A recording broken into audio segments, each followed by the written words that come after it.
Hi folks, Duker does. Welcome back to my channel.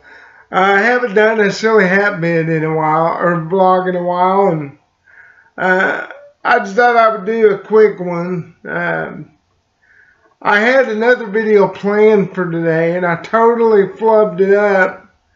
And you know how it is, your mind gets to doing things, and you're not thinking about every little step it takes to make these videos. I didn't sketch the video out.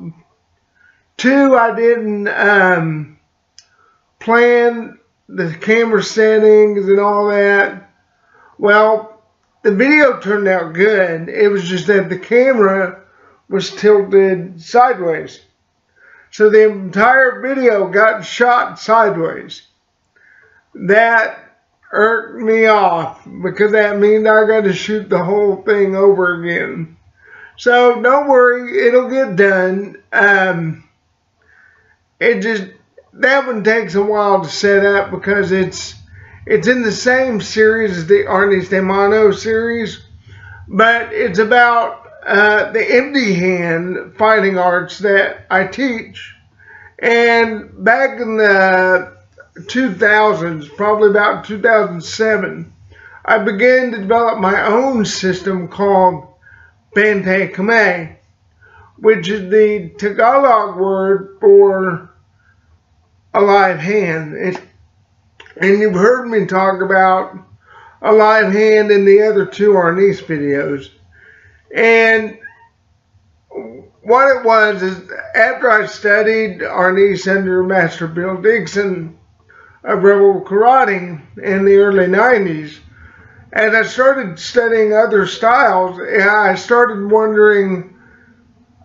thinking about what the alive hand truly meant. And as I said, it's used in both offensive and defensive techniques. And so that got me to thinking how I can expand on that theory. So what I did is I took Arnis, Jiu-Jitsu, Taekwondo, Kuksawan, Kempo, American Kung Fu, Thai boxing, some Chinese Kung Fu, and several other styles, and started to bring them together to form what I call Bantay Camay. Now, if you can't remember that name, we can just call it alive hand karate, because basically that's very much what it is, because it has so many different elements in it besides just Arnis. And I'm very proud of the style. It's still a work in progress. You know, as a creator of a system, you're never satisfied with the style. There's always changes you're going to make to it because you learned something new. For example, in one of my videos, I talked about Estrella Crabalon, which is another Filipino stick fighting style. And there's two types of Filipino styles. There's old and new. Crabalon is considered to be an old style. And one, because it implements a longer stick. And that's why I started using it, because the sticks that I have now are much longer than what I'm used to.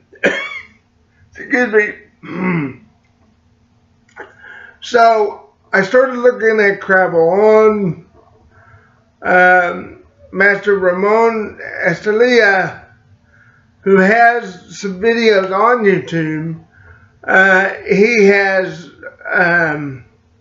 helped me a great deal in learning how to deal with the long stick. And I thank him for that. And I would also like to throw a shout out to Kelly S. Borden, who did a series on Cbot, which is I'm not quite sure if it's Filipino or, sorry.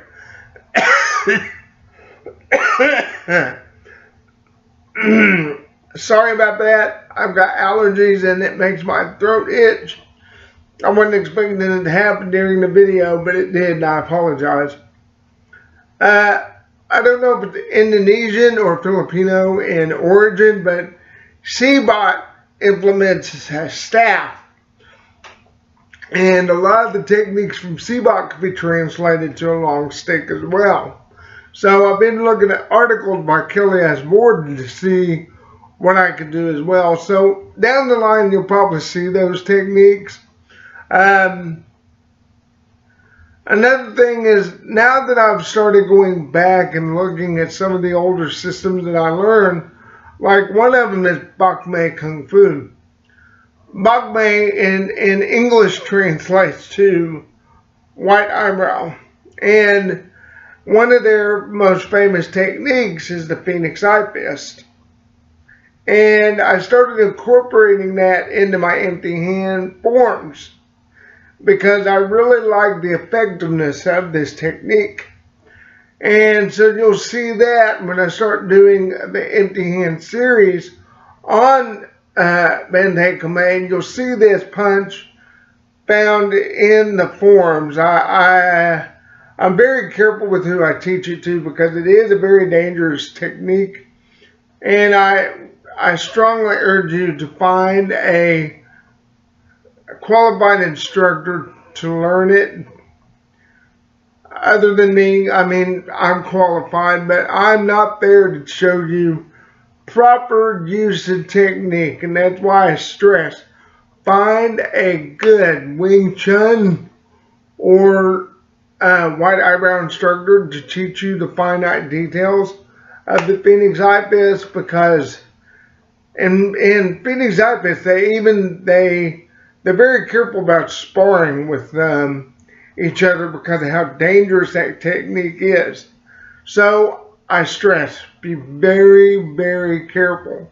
And even when I start showing the Phoenix Eye Fist, I'm very leery about how I show it because I don't want anyone hurting anybody with that technique.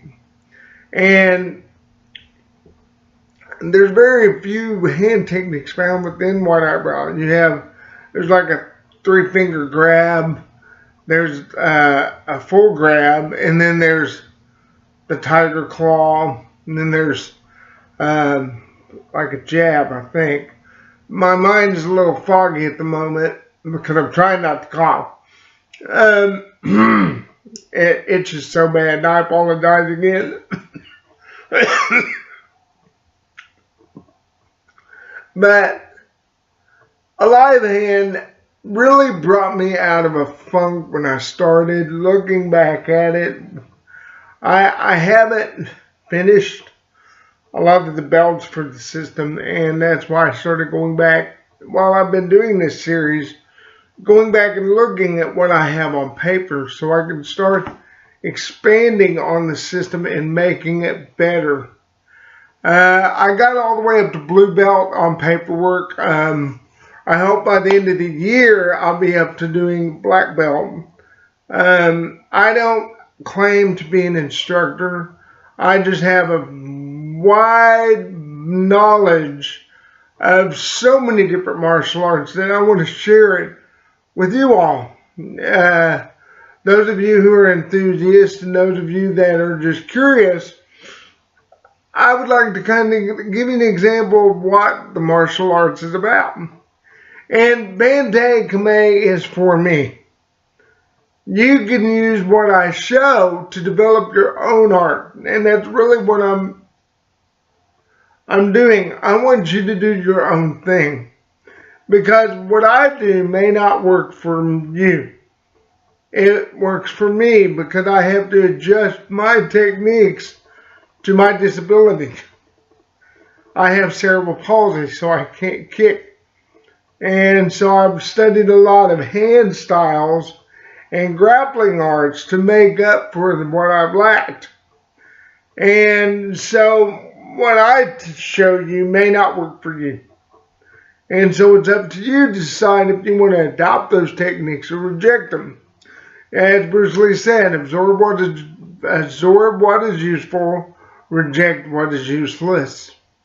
And so basically he's saying that keep what works for you, get rid of what doesn't work for you.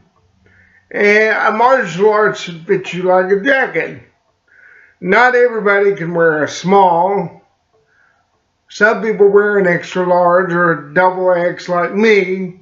So I need an extra large martial arts for a big guy who's got, a little bit of some guns on his arm. I need to learn how to use that power. And someone who's got stronger legs may need a kicking style. So with that being said, I pray that you will take what I say at heart and keep an open mind when you're watching my videos on martial arts. Because I may not know something that you know, and you could share with me and I would learn something new. The journey into martial arts is never complete. It's never ending. You're always learning. Right, a punch is a punch and a kick is a kick, as Bruce Lee would say.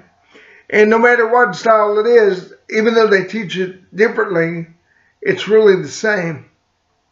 Here lately I've been watching a lot of slot videos. And even though they teach techniques differently, I've noticed that they're the same as some of the stick fighting styles I've learned. And so, even though they come from a different angle, we're meeting in the same place. And it's nice to see that, because maybe I didn't look at that technique in the same light. So it's nice to get that difference to where I'm still learning. And that's what makes the martial arts journey so fun. And not only that, you can actually take these applications and apply them to other parts of your life. So, folks, again, thank you for joining me. I love it when you all look at my videos. I would really like for you all to comment so I know what I'm doing is right or wrong for that matter. Please join me again. Like, comment, subscribe. I love you all. Come back again. And as always, do good and deuces. Bye-bye.